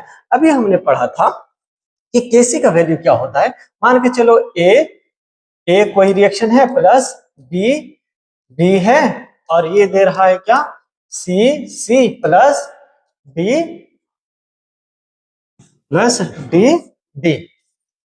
हाँ, अब इसमें हम क्या करते हैं, मान के चलो ये सारा का सारा क्या है, गैसियस मोल है, गैसियस है, गैस है। हाँ, इस केस में अगर हम केसी निकालते हैं तो केसी का हमारा वैल्यू क्या आता है, केसी इक्वल टू प्रोडक्ट का एक्टिव मास मतलब सी की पावर सी इंटू डी की पावर डी अपॉन में ए की power A multiplied by B की पावर बी, ये आता है। ओके, तो यहां से हमारा केसी ये आता है। अब केपी निकालेंगे तो केपी हमारा क्या होता है, KP is equal to product का partial pressure C multiplied by partial pressure D upon में partial pressure A multiplied by partial pressure B, ये आता है। अब हम जो है आइडियल गैस इक्वेशन से पढ़े हैं, पीवी इक्वल टू क्या होता है, PV equal to N R T. तो यहां से हम क्या लिख सकते हैं, P equal to N by V R T, और एन बाय वी को ही हम क्या करते हैं सी आर टी, प्रेशर की जगह पे हम क्या लिख देंगे सी आर टी। हाँ, तो ये पीसी की पावर सी पीडी की पावर डी अपॉन पीए की पावर ए पीबी की पावर बी आ जाएगा। हाँ, ये हमारा केपी आता है।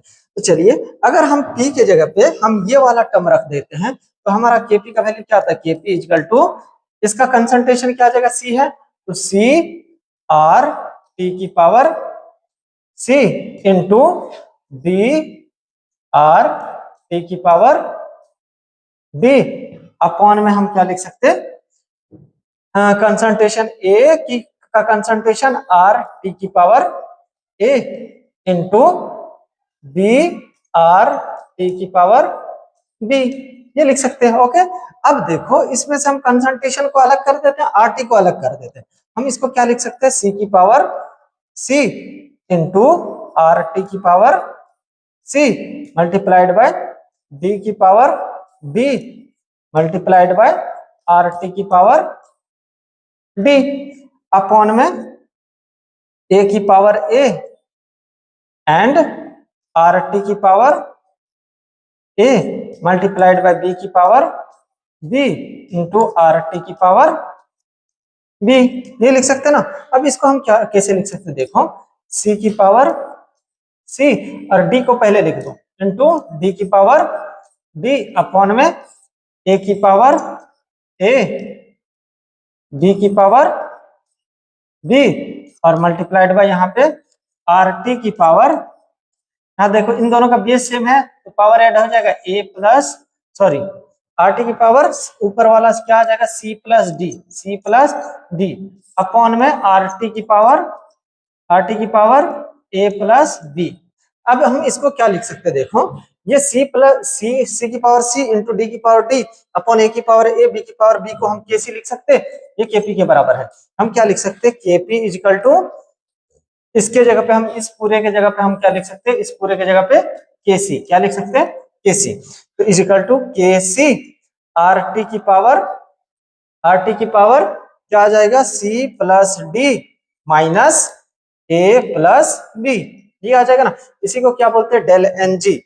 केपी इज इक्वल टू क्या आ जाएगा, KP is equal to KC R T की पावर डेल एन जी, ये आ जाएगा। ये हमारा रिलेशन आ गया केपी और केसी के बीच में। हाँ, KP equal to KC R T की पावर डेल एन जी, ये याद रखना है, ये आता है एग्जाम में क्वेश्चन यहाँ। अब कैसे आएगा क्वेश्चन हम देखते हैं। हमने रिलेशन निकाल लिया, केपी किसके बराबर है, केसी आर टी की पावर डेल एन जी। हाँ, तो चलिए यहाँ से क्वेश्चन कैसे आएगा, देखो find relation between KP and KC, ये इक्वेशन दे रखा है। ओनली यहाँ पे अगर हम केपी और केसी के बीच में रिलेशन निकालेंगे तो क्या आ जाएगा, KP equal to KC R T की power del N G, R T की पावर डेल एन जी, यहाँ पे क्या आएगा, गैसियस मोल प्रोडक्ट में 1 है, ये तो सॉलिड है, सॉलिड का हम नहीं लेंगे, ये सॉलिड नहीं लेंगे, तो डेल एन जी कितना आ जाएगा 1, del N G equal to 1, R T की पावर क्या आ जाएगा 1। तो केपी और केसी के बीच में रिलेशन क्या आ जाएगा, KP equal to KC multiplied by R T, ये रिलेशन आ जाएगा। ओके, नेक्स्ट अगर हम देखेंगे इसमें क्या रिलेशन है, ये सारा का सारा क्या है, हमारा गैसियस मोल है, ये गैस है, ये भी गैस है। यहाँ पे अगर हम डेल एनजी निकालेंगे तो यहाँ पे डेल एनजी हमारा कितना आ जाएगा, del NG equal to product में कितना गैसेस मोल है 2, माइनस में 3 and 1 4, तो कितना आ जाएगा -2। यहाँ पे केपी निकालेंगे तो केपी इक्वल टू क्या आ जाएगा, KC, KP equal to KC RT की पावर -2, ऐसे लिख सकते हैं। या फिर क्या लिख सकते हैं, KP equal to KC upon में आरटी की पावर 2, ये लिख सकते हैं। ये हमारा रिलेशन आ जाएगा। नेक्स्ट देखेंगे इस केस में हमारा क्या आएगा। इस केस में देखो डेल एनजी की वैल्यू 0 आ जाएगा, डेल एनजी इक्वल टू 0। इस केस में हम क्या लिखेंगे, KP equal to KC RT की पावर 0, आरटी की पावर 0, एनीथिंग की पावर 0 1 आ जाएगा। इस केस में हमारा केपी किसके बराबर आ जाएगा, केपी इक्वल टू केसी के बराबर आ जाएगा। क्लियर, अगर डेल एनजी 0 है तो।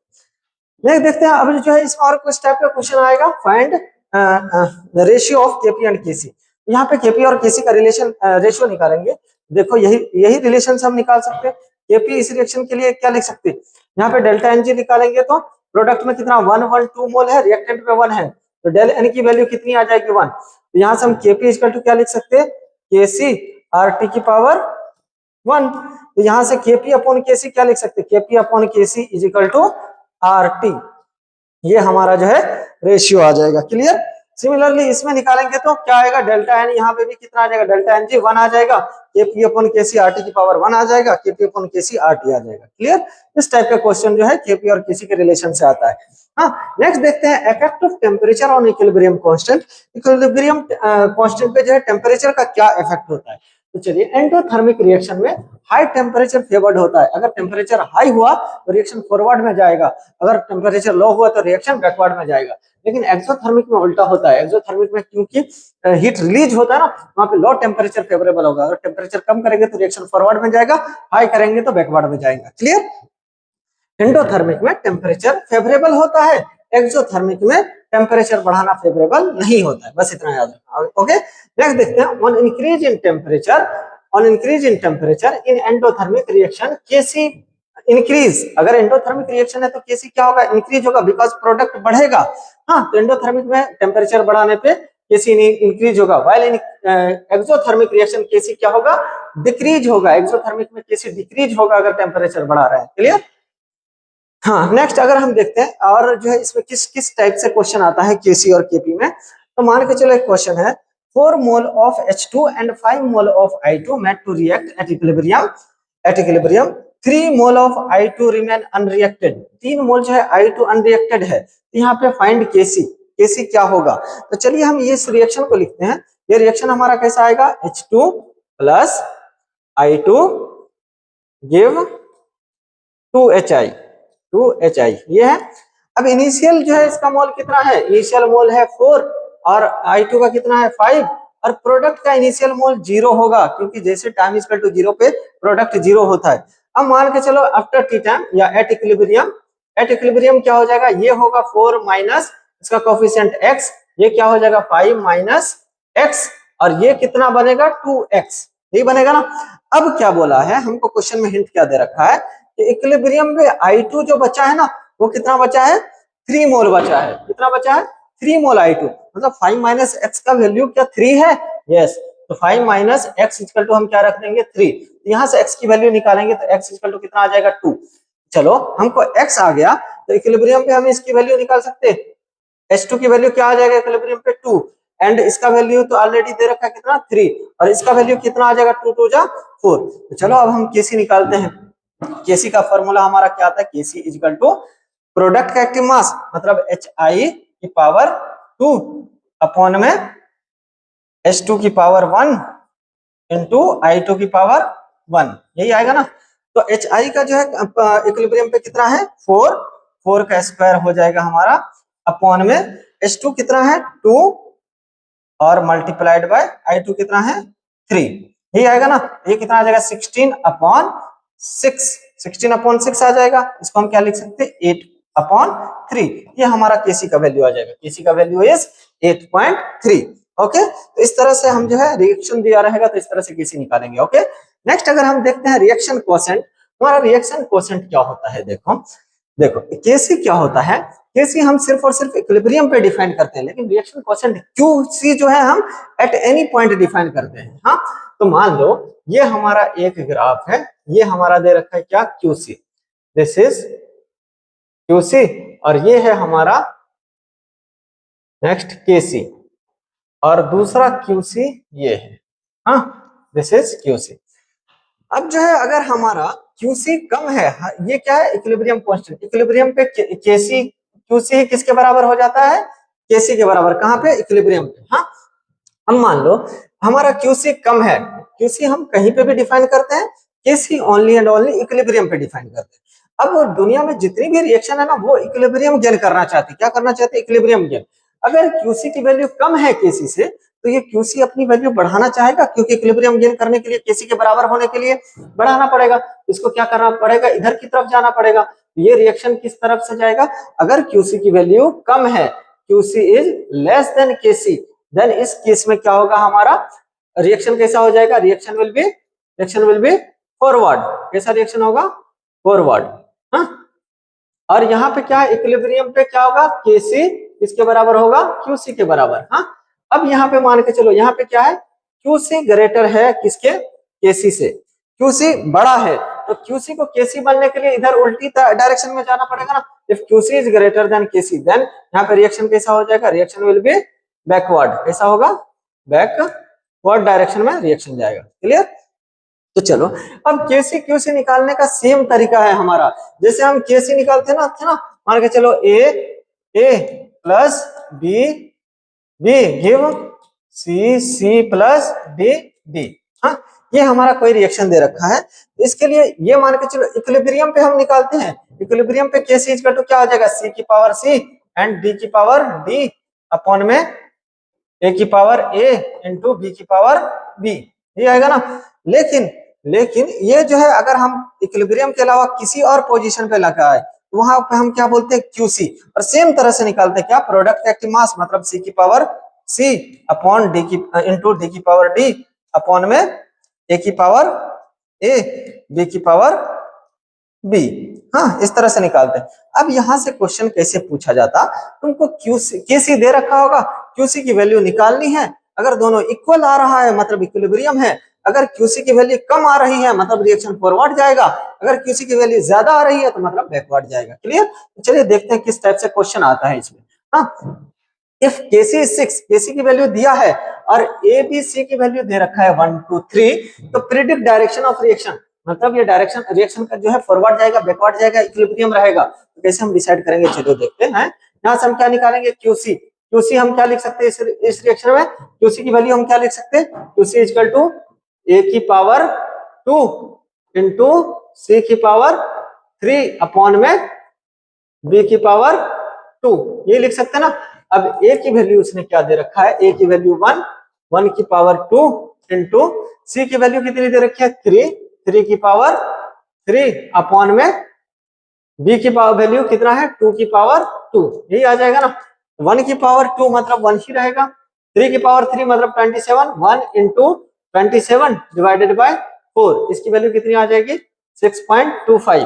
देखो क्यूसी की वैल्यू ग्रेटर हो गया केसी का, ये क्यूसी की वैल्यू है, क्यूसी की वैल्यू कितनी आ गई है, 6.25 एंड केसी की वैल्यू कितनी दे रखी है, 6, तो क्यूसी ग्रेटर है केसी से, मतलब क्यूसी ग्रेटर देन केसी, तो कैसा डायरेक्शन ऑफ रिएक्शन क्या हो जाएगा, बैकवर्ड। कैसा हो जाएगा, बैकवर्ड रिएक्शन। ओके, अगर क्यूसी बड़ा है तो बैकवर्ड, केसी बड़ा है तो forward. Clear.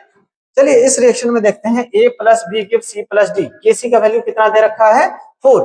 Predict direction of reaction, direction of reaction निकालने के लिए क्या करना पड़ेगा, हमको फिर से क्यूसी निकालना पड़ेगा। क्यूसी इक्वल टू क्या लिख सकते हैं, सी की पावर 1 इंटू डी की पावर 1 अपॉन ए की पावर 1 मल्टीप्लाइड बाय बी की पावर 1। तो चलिए सी की वैल्यू कितनी दे रखी है, 3 मल्टीप्लाइड बाय डी की वैल्यू 4 अपॉन ए की वैल्यू 1 मल्टीप्लाइड बाय 2, कितना आ जाएगा, 3 4 12 अपॉन 2, कितना आ जाएगा, 6। हमारा क्यूसी की वैल्यू कितनी आई, क्यूसी की वैल्यू 6 आई है और केसी की वैल्यू 4 है। इस केस में भी हम कह सकते हैं, इस केस में भी हम कह सकते हैं क्यूसी ग्रेटर देन केसी, क्यूसी ग्रेटर है केसी से, तो रिएक्शन कैसा आ जाएगा, बैकवर्ड। कैसा आ जाएगा, बैकवर्ड रिएक्शन। ओके, चलिए नेक्स्ट अगर हम देखते हैं ली चैटेलियर प्रिंसिपल, वेरी वेरी इंपॉर्टेंट, ली चैटेलियर प्रिंसिपल से क्वेश्चन आता है, आके ही रहता है क्वेश्चन यहाँ से। हाँ, तो चलिए वेरी वेरी इंपॉर्टेंट है, इसको देखते हैं क्या क्या है ली चिटेरियर प्रिंसिपल में। ली चिटेरियर प्रिंसिपल एक्चुअली में होता क्या है, when a system is in equilibrium subjected to change in pressure, volume, temperature, concentration, then equilibrium always shift in that direction where the effect of change is minimum।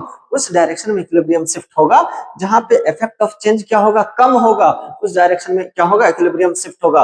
वही कौन explain करता है, ली चिटेरियर। ली चिटेरियर, चलिए देखते हैं इसका एप्लीकेशन क्या है ली चिटेरियर प्रिंसिपल का। क्या बोलता है, in a systemic equilibrium subjected to change in pressure, volume, temperature, then equilibrium shift in that direction where the effect of change is minimum। जहां पे effect of change कम होगा उस डायरेक्शन में क्या होगा, इक्विलिब्रियम शिफ्ट हो जाएगा। इसका एप्लीकेशन देखते हैं। पहला इफेक्ट ऑफ कंसंट्रेशन। अगर कंसंट्रेशन का इफेक्ट देखेंगे, मान के चलो एक रिएक्शन दे रखा है N2+3H2 गिव 2NH3।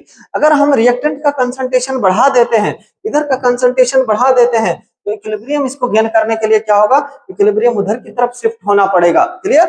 अगर रिएक्टेंट का कंसंट्रेशन बढ़ाते हैं तो equilibrium shift in forward direction. अगर हम प्रोडक्ट का कंसंट्रेशन कम करते हैं तो भी हमारा जो है इधर की, क्योंकि अगर इसका कंसंट्रेशन बढ़ाएंगे तो इसका ऑब्वियस सी बात है कम हो जाएगा, तो इधर चेंज क्या हो जाएगा, इफेक्टिव चेंज कम हो जाएगा, इक्विलिब्रियम इधर की तरफ शिफ्ट हो जाएगा। या फिर हम प्रोडक्ट का कंसंट्रेशन कम कर देंगे तब भी हमारा जो है रिएक्टेंट इधर की तरफ शिफ्ट होगा, क्योंकि उधर की तरफ इक्विलिब्रियम शिफ्ट होगा जहां इफेक्ट ऑफ चेंज क्या आ जाएगा, मिनिमम आ जाएगा। हाँ, तो यहाँ हम क्या लिख सकते हैं इफेक्ट ऑफ कंसंट्रेशन में, कि when concentration of reactant is increases or concentration of product decreases, then equilibrium shift in forward direction। Forward direction, equilibrium कहां शिफ्ट होगा, फॉरवर्ड डायरेक्शन। या फिर यहाँ पे कैसे पूछ सकता क्वेश्चन, देखो कैसे पूछ सकता कि formation of H2 is favoured by, formation of H2 is favoured by, favoured bye.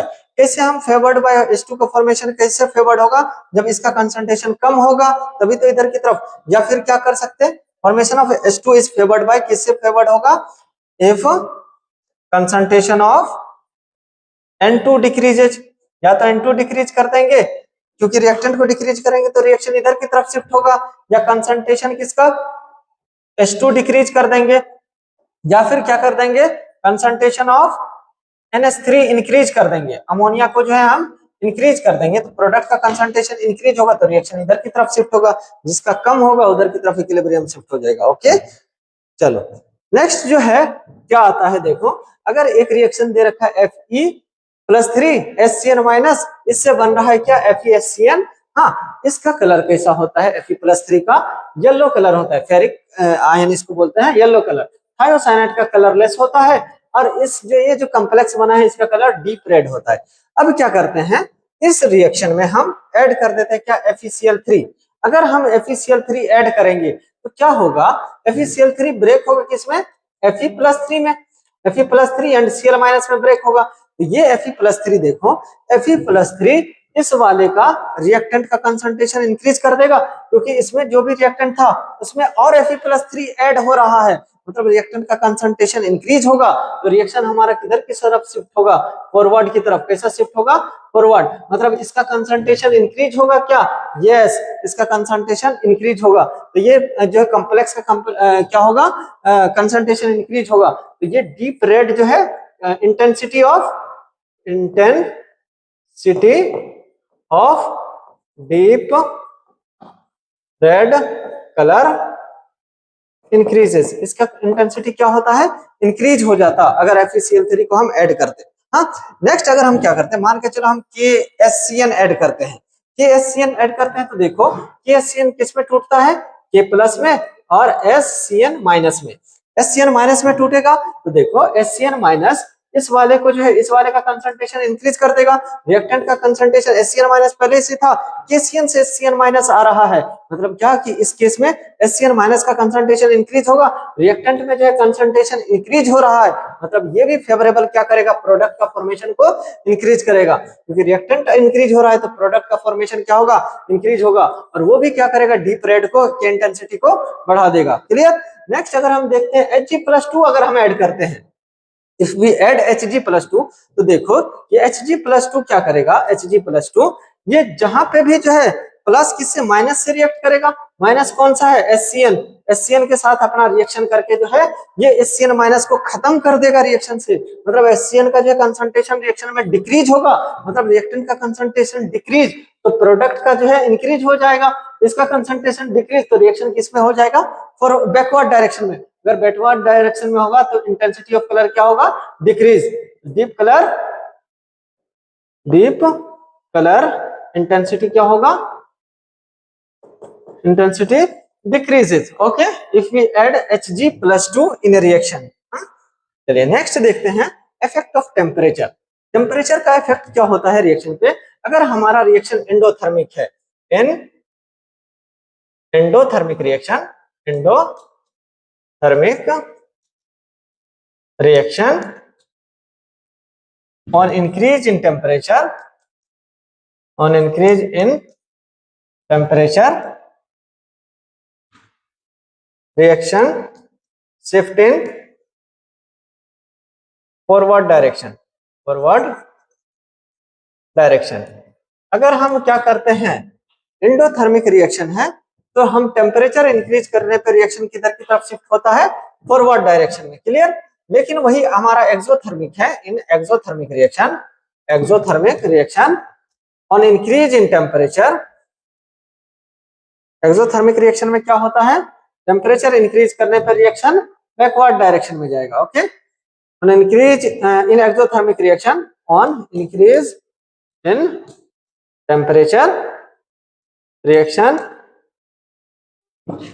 Shift in backward direction and vice versa, मतलब टेम्परेचर डिक्रीज करते हैं तो फॉरवर्ड में जाएगा। क्लियर। चलिए नेक्स्ट अगर इफेक्ट ऑफ टेम्परेचर की बात देखते हैं, इफेक्ट ऑफ प्रेशर में, इफेक्ट ऑफ प्रेशर इंपॉर्टेंट है। इफेक्ट ऑफ प्रेशर मतलब अगर हम प्रेशर इंक्रीज करते हैं तो रिएक्शन उस डायरेक्शन में शिफ्ट होगा जहां पे नंबर ऑफ मोल क्या होगा, कम होगा। On increase in pressure, on increase in pressure reaction shift in that direction where number of mole is minimum, मोल क्या होगा, जहां पे कम होगा। फॉर एग्जाम्पल मान के चलो क्या है, SO या फिर N2O4 ये ब्रेक हो रहा है किसमें, 2NO में, किसमें ब्रेक हो रहा है, 2NO2 में, हाँ इसमें टूट रहा है। तो देखो इसमें रिएक्टेंट का मोल कितना है, 1, प्रोडक्ट का मोल कितना है, 2। तो अगर हम प्रेशर यहाँ पे इंक्रीज करेंगे, तो रिएक्शन हमारा किधर की तरफ शिफ्ट होगा, जहां पे मोल क्या होगा, कम होगा। तो अगर प्रेशर इंक्रीज करेंगे तो मोल इधर कम है तो रिएक्शन किस में जाएगा, on increase in pressure reaction shift in backward direction, हाँ where mole is minimum, and vice versa भी कर सकते हैं, एंड वाइस वर्सा। हाँ वाइस वर्सा का मतलब अगर प्रेशर डिक्रीज करते हैं तो रिएक्शन हम किधर की तरफ शिफ्ट होगा, जहां नंबर ऑफ मोल ज्यादा होगा। इसी रिएक्शन में अगर हम प्रेशर को इंक्रीज कर रहे हैं तो ये होगा, अगर हम प्रेशर डिक्रीज कर रहे हैं इसमें तो क्या होगा, ऑन डिक्रीज इन प्रेशर, अगर प्रेशर डिक्रीज करेंगे तो रिएक्शन किधर की तरफ शिफ्ट होगा, जहां नंबर ऑफ मोल ज्यादा होगा। प्रेशर इंक्रीज करने पे किधर शिफ्ट हो रहा है, जहां नंबर ऑफ मोल कम है। Decrease in pressure reaction shift in forward direction, forward direction. Okay, चलिए नेक्स्ट अगर हम देखते हैं एडिशन ऑफ इनर्ट गैस। हाँ, ये इंपॉर्टेंट है, addition of inert gas. Inert gas अगर हम ऐड कर रहे हैं एट कांस्टेंट वॉल्यूम पे, एडिशन ऑफ इनर्ट गैस क्या होगा? No effect. इसका क्या होगा? No effect. अगर कांस्टेंट वॉल्यूम पे हम ऐड कर रहे हैं इनर्ट गैस तो कोई इफेक्ट नहीं होगा इसका।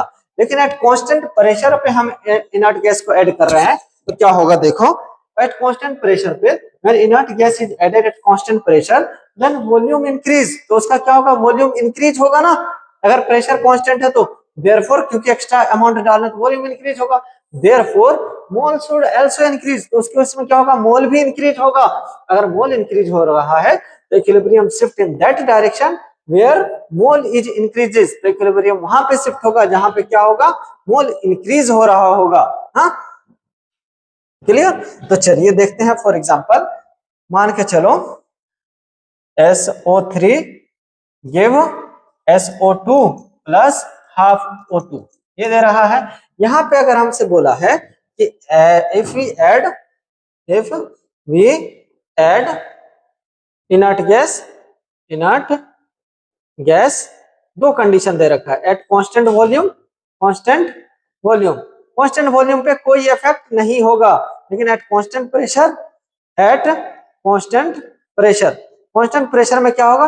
Equilibrium shift in forward direction, क्योंकि उस डायरेक्शन में शिफ्ट होगा जहां पे मोल इंक्रीज हो रहा है। तो मोल इधर ज्यादा है ना, यहाँ पे कितना है? 1, यहाँ पे कितना है? 1 प्लस 1/2, 3/2 है ना, तो फॉरवर्ड में ज्यादा है, से रिएक्शन किधर जाएगा? Forward direction. ओके, तो चलिए इस सबली ट्यूटोरियल से क्वेश्चन कैसे आता है चलो देखते हैं।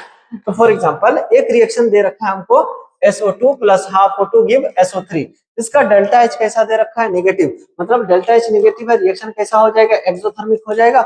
यस, एक्सोथर्मिक होगा। तो चलिए इसमें बोला है if temperature increases, temperature increase करने पर रिएक्शन फॉरवर्ड जाएगा कि बैकवर्ड जाएगा? एक्सोथर्मिक में टेम्परेचर इंक्रीज करना फेवरेबल नहीं, एंडोथर्मिक में इंक्रीज करना फेवरेबल है। यहाँ पे कैसा जाएगा? बैकवर्ड। कैसा जाएगा? बैकवर्ड डायरेक्शन में। हाँ, और डिक्रीज इन टेम्परेचर, अगर एक्सोथर्मिक में टेम्परेचर डिक्रीज करते हैं तो कैसा जाएगा? फॉरवर्ड। कैसा जाएगा? फॉरवर्ड। नेक्स्ट अगर देखते हैं प्रेशर इंक्रीज कर रहे हैं, अगर हम प्रेशर इंक्रीज करते हैं तो हमारा जो है रिएक्शन उधर की तरफ शिफ्ट होगा जहां पर मोल हमारा क्या होगा? कम होगा। ये सारा का सारा क्या है? गैस है। मोल जिधर हमारा कम होगा तो रिएक्टेंट में हमारा मोल कितना है? यहाँ पे देखो 1, यहाँ पे 1/2, कितना? 3/2 है। प्रोडक्ट में कितना है? 1 है। तो प्रोडक्ट में हमारा मोल कम है, रिएक्टेंट में मोल ज्यादा है। प्रेशर इंक्रीज करने पे किधर की तरफ शिफ्ट होगा? जहां पे मोल कम है। तो प्रोडक्ट में मोल कम है मतलब फॉरवर्ड डायरेक्शन में जाएगा। कैसा जाएगा? फॉरवर्ड। ओके, नेक्स्ट देखते हैं कंसंट्रेशन ऑफ SO2 अगर इंक्रीज करते हैं, अगर इसका SO2 का मतलब रिएक्टेंट का कंसंट्रेशन इंक्रीज करते हैं तो रिएक्शन किधर की तरफ शिफ्ट होगा? फॉरवर्ड डायरेक्शन में। तो ये भी कैसा हो जाएगा? फॉरवर्ड। नेक्स्ट देखते हैं if concentration of SO3 increases, अगर हम SO3 का कंसंट्रेशन इंक्रीज कर देते हैं मतलब प्रोडक्ट का कंसंट्रेशन इंक्रीज, तो रिएक्शन किधर की तरफ शिफ्ट हो जाएगा? बैकवर्ड। हाँ, इस तरह से डायरेक्शन जो है रिएक्शन का डायरेक्शन प्रिडिक्ट हम कर सकते हैं। Inert gas added at constant volume पे नो इफेक्ट, क्या होगा? नो इफेक्ट, कोई इफेक्ट नहीं होगा, एज इट इज रहेगा इक्विलिब्रियम। एट कांस्टेंट प्रेशर पे ऐड कर रहे हैं तो हमारा क्या होगा? इक्विलिब्रियम उधर की तरफ शिफ्ट होगा जहां पे नंबर ऑफ मोल ज्यादा है। इधर देखो मोल कितना है? 1, इधर कितना है? 1/2 और 1 3/2, इधर मोल ज्यादा है तो रिएक्शन किधर की शिफ्ट होगा? जिधर मोल ज्यादा है। तो किधर की तरफ जाएगा? बैकवर्ड। किधर जाएगा? बैकवर्ड। ओके, तो चलिए यहां तक था ली ट्यूटोरियल। मेन जो है केमिकल इक्विलिब्रियम का पार्ट यही तक है। हाँ, और भी एक दो एक्स्ट्रा पॉइंट जो है आता है वो बाद में हम जो है डिस्कस कर देंगे, लेकिन मेन केमिकल इक्विलिब्रियम यही तक नीट का सिलेबस है या बोर्ड वगैरह का सिलेबस है। क्लेपेरॉन इक्वेशंस वगैरह है लेकिन वो आउट ऑफ सिलेबस, एक बार क्वेश्चन आया था, वहां से आने की प्रोबेबिलिटी कम है। ओके, होप समझ में आया होगा। All the best.